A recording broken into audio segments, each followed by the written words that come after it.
안녕하세요.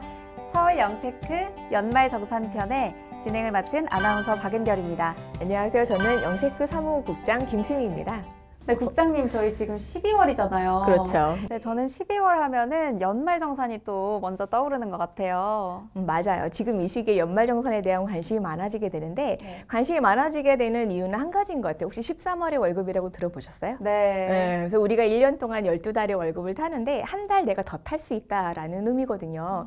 그러면 내가 뭔가 돈을 돌려받는 게 있나? 이런 것 때문에 그럼 얼마나 돌려받지? 왜 돌려받지? 이게 이제 사실은 궁금한 거죠. 네. 내가 이제 1년 동안 열심히 일을 하게 되면 이제 소득을 벌게 되잖아요.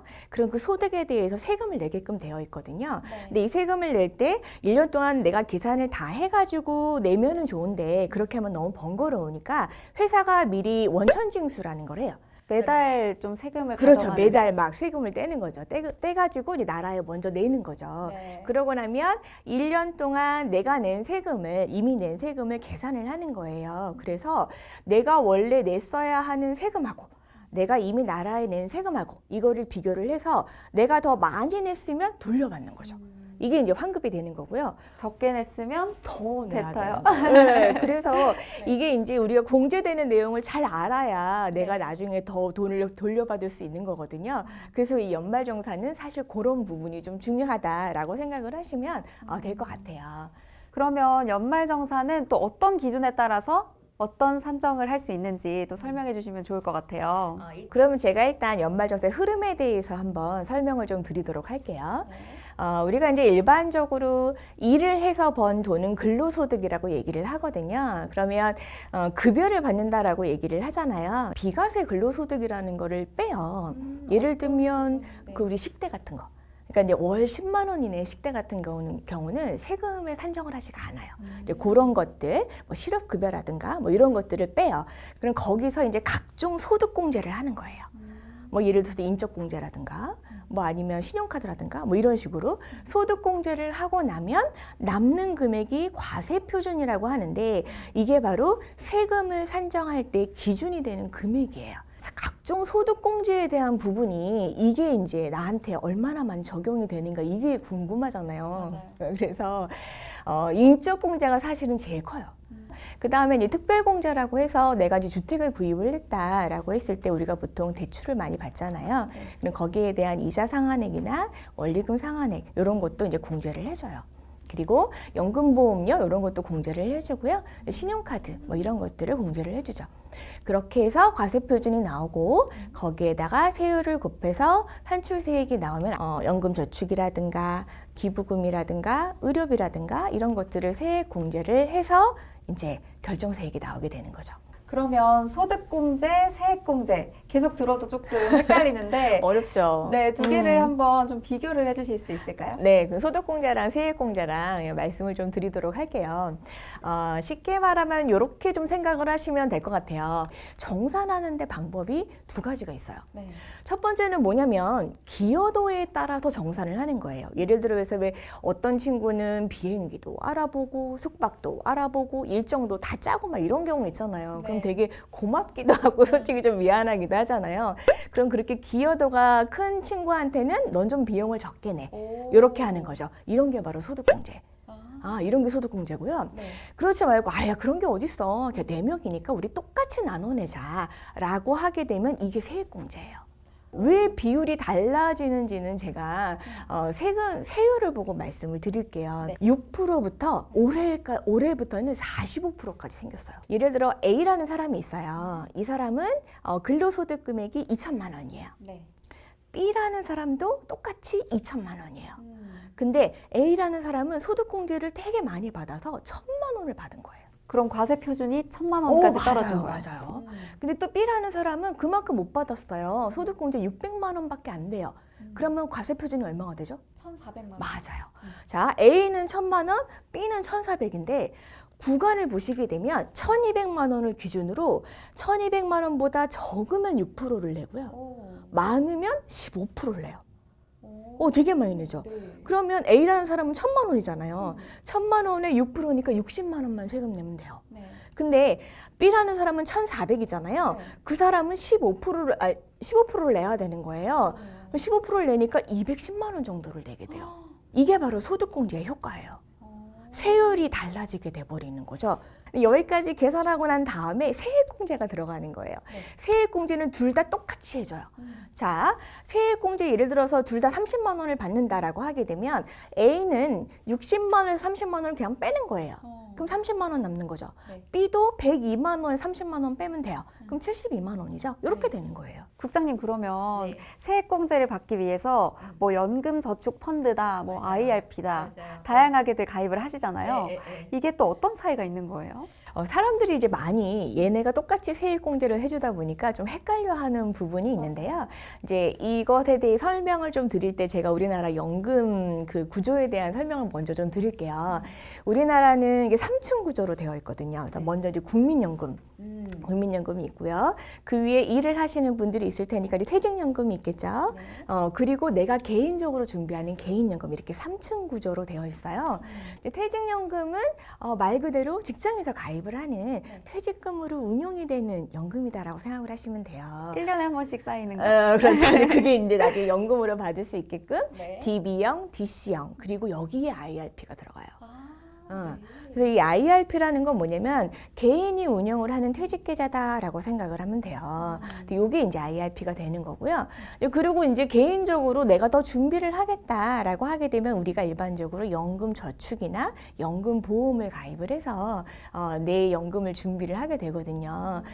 그런데 얘네 둘 다 세액공제를 해줘요. 1년에 연금저축펀드는 연 400만 원 한도로 해주고요. 그다음에 IRP는 연 700만 원 한도로 해주는데 투자를 할 때 위험자산 투자에 대한 비율이 좀 달라요. 그래서 연금저축펀드는 공격적인 투자도 100%까지 가능하고 네. IRP는 70%까지 이런 좀 차이가 좀 있고요. 중도 인출도 차이가 나요. 연금저축펀드는 내가 개인적으로 가입을 했잖아요. 그러니까 중도 인출이 가능해요. 근데 이제 IRP는 사실은 불가능하죠. 그럼 한 번 인출하면 끝이에요?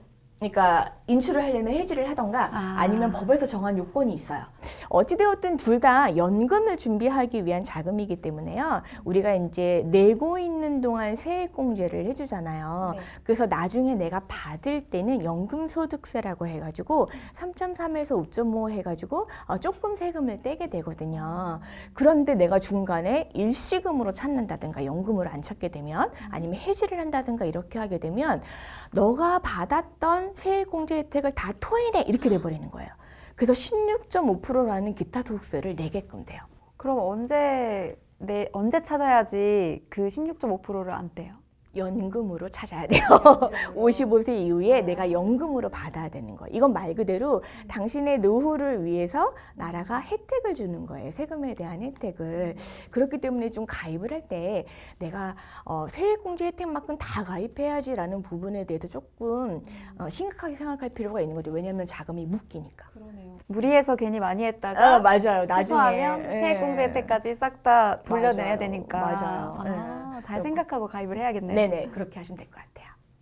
네, 국장님, 그러면 저희가 이제 소비를 할 때요. 네. 조금이라도 더 소득공제를 받으려고 뭐 현금 영수증을 해라, 뭐 전통시장에서 소비를 해라라고 많이들 말을 하잖아요. 실제로 좀 어느 정도 차이가 있나요?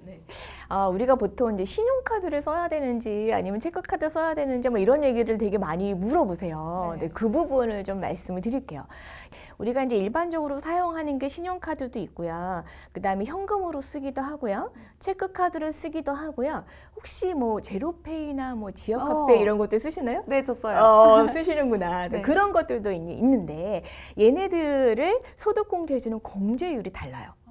신용카드가 제일 적어요. 15%예요. 그리고 체크카드나 현금 영수증 그리고 이제 아까 얘기하신 뭐 제로페이나 지역화폐 이런 경우는 30%. 30%가 되고요.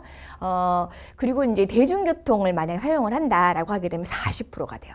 40%가 되고 전통시장에서 사용을 해도 역시 40%가 되거든요. 그런데 방금 제가 얘기한 대로 총 급여액이 25%가 넘어야 돼요. 예를 들어서 만약에 연봉, 그러니까 급여가 3,000이다. 1년 동안 3,000인데 그럼 거기에 대한 25%면 750이죠. 네. 그러니까 1년 동안 750 이상은 써야 되는 거예요. 그래서 보통 어떻게 얘기를 하냐면 공제가 안 되는 25%까지는 신용카드를 써라라고 얘기를 해요. 왜냐하면 신용카드가 내가 뭐 할인되는 것도 좀 있고 그다음에 포인트 같은 거 사용할 수도 있고 뭐 이렇게 하는 부분은 신용카드로 쓰고 공제를 받을 수 있는 250만 원, 그 부분은 체크카드라든가 현금이라든가 아니면 지역화폐 이런 것들을 좀 사용하는 게 그러면 이제 공제율이 높아지니까 좋겠죠. 그런데 저는 이제 어떻게 생각을 하냐면 나는 그런 거 잘 따지지 못하겠다. 그리고 나는 신용카드 쓰다가 내가 막 자꾸만 뭔가를 막 사고 나중에 내야 할 그 카드 값이 너무 많이 늘어나는 것 같다라고 하시는 분들은 아예 그냥 체크카드를 사용하시는 게 나아요. 어차피 소득에 대해서 그 공제율은 똑같으니까 어차피 이제 30% 받는 거니까 그렇게 해가지고 자기 관리를 좀 해주는 게 좋지 않을까라는 생각이 들어요. 근데 이제 올해는 좀 달라지는 게 있어요. 그래서 작년보다 만약에 올해 내가 5%를 더 썼다. 그렇게 하게 되면 그 5%를 초과한 금액에 10%를 추가적으로 소득공제를 더 해줘요. 그래서 이제 이게 최근에 했던 것 같아요. 올해만 이렇게 되는 거죠. 그래서 연말정산이 어려운 게 매년 좀 그 해마다 달라지는 게 많아서 그래서 그런 포인트를 여러분이 좀 알고 챙기시면 괜찮지 않을까라는 생각이 좀 듭니다. 네, 국장님 그러면 매년 조금씩 연말정산이 바뀐다고 하셨잖아요. 맞아요. 네. 그러면 2021년 연말정산을 할 때 꼭 알아야 되는 게 있다면 어떤 게 있을까요? 요번에 되게 편해진 게 뭐냐면 연말정산 자료를 일괄적으로 홈택스에서 제공을 받을 수가 있어요. 회사로? 네, 회사로요. 그러니까 옛날에는 사실 내가 서류를 다 때려 다녔어야 됐거든요. 그러면 막 놓치는 것도 있고 막 그게 번거로우니까 세금 더 내고 말아 뭐 이러시는 경우도 있었는데 일괄 제공 서비스가 내년 1월 15일에 오픈이 됩니다. 그래서 이 단계가 어떻게 되냐면 일단 2022년 1월 14일까지 근로자가 회사에 신청을 해요. 나는 이 이제 간소화 자료 일괄 제공 신청서를 제출을 하는 거죠. 그러면 회사가 그렇게 제출한 명단을 가지고 국세청에다 등록을 하는 거예요. 등록을 하고 난 다음에 근로자가 이제 국세청 아까 얘기한 홈택스 있잖아요. 거기 들어와가지고 동의를 해주면 돼요. 내 자료에 대해서 동의를 하겠다. 제공을 하는 걸 동의를 하게 되면 1월 21일부터 일괄적으로 제공이 되니까 굳이 근로자가 이제 열심히 서류를 떼고 막 이렇게 할 필요는 없어지게 되는 건데 또 한 가지는 이제 연말정산 미리 보기 서비스가 있는데요. 이거는 원래 기존에 있었던 건데 이거를 가지고 하게 되면 우리가 이제 아까 제가 신용카드 사용 금액 얘기를 했었잖아요. 솔직히 복잡하잖아요. 그래서 내가 계산할 필요 없이요. 이 연말정산 미리 보기에 들어가게 되면 내가 1월부터 9월까지 사용했던 신용카드 금액이 나와요. 그러면 내가 10월, 11월, 12월 대충 얼마 쓰는지 알잖아요. 그거를 넣어서 그럼 내가 어느 정도 연말정산 받게 됐지라는 부분을 미리 계산을 해줍니다. 계산을 해주니까 그럼 내가 25% 초과해서 요만큼을 더 받기 위해서는 이만큼을 쓰면 되겠구나. 어차피 안 되니까 그럼 좀 소비를 줄일까 이런 식으로 예산을 세우고 계획을 세울 수 있게끔 도와주는 그런 서비스다라고 생각을 하시면 될 것 같아요. 그럼 그게 한 매년 9월쯤부터 가능한 건가요? 보통 한 10월쯤에 많이 오픈이 돼요. 왜냐면 이제 9월 말까지 정산이 돼가지고 들어와야 되는 거니까 10월쯤에 많이 오픈이 되고요. 그리고 이제 올해 조금 바뀌는 부분이 뭐냐면 아까 제가 비과세 근로소득이라는 부분이 있다라고 했잖아요. 이제 그 중에 야간 근로수당이라는 부분이 좀 적용 범위가 확대되었는데 이제 업종이 뭐 상품 대여 종사자라든가 여가 및 관광 서비스 종사자 이런 식으로 좀 확대가 되었고요. 그 주택에 대한 부분에 대해서 왜 차입금을 소득공제 해준다라고 얘기를 했었잖아요. 근데 그 기준이 있었거든요. 5억 기준인 주택이라든가 아니면 주택 분양권은 4억 원까지 이렇게 됐었는데 이것이 5억 원으로 똑같아졌어요. 5억 원으로 통일되는데 예를 들어서 이제 적용 시기는 주택 분양권은 1월 1일 이후 차입하는 분부터 그 다음에 차입금은 2월 17일 이후 상환기한 되는 것부터 시작이 되는 거고요. 그리고 왜 기부금도 왜 세액공제 해준다라고 했었잖아요. 근데 이게 올해는 5%를 상향 조정을 해줬어요. 그래서 작년까지는 1,000만 원 이하면 15%만 세액공제를 해줬는데 올해는 20%. 그리고 1,000만 원 초과인 경우 35% 세액공제를 받을 수 있는데 올해만입니다. 그래서 이제 그때그때 사실은 달라지는 부분을 챙길 수밖에 없는 거죠. 그러면 마지막으로 우리 청년들에게 영테크 시청하는 우리 청년들에게 연말정산에 대해서 그리고 소득공제에 대해서 세액공제에 대해서 한 말씀 부탁드리겠습니다. 뭐든지 관심을 가지는 만큼 자기가 얻어갈 수 있는 게 있는 것 같아요. 그래서 어렵다 이렇게 생각하고 외면하지 마시고요. 나한테 관련된 부분이 뭐가 있을까라고 조금이라도 관심을 가지게 되면 그러면 내가 좀 더 돈에 대해서도 세금에 대해서 절약을 하실 수가 있게 되고요. 이 세테크도 사실은 재테크의 한 가지거든요. 그렇게 내 자산을 지키고 모아 가신다면 분명히 앞으로 이제 더 많은 자산을 모아 가시는 청년이 될 수 있을 거라고 생각을 합니다. 네. 네, 오늘은 13월의 월급 연말정산과 함께했습니다. 다음 시간에 만나요. 만나요. 감사합니다. 감사합니다.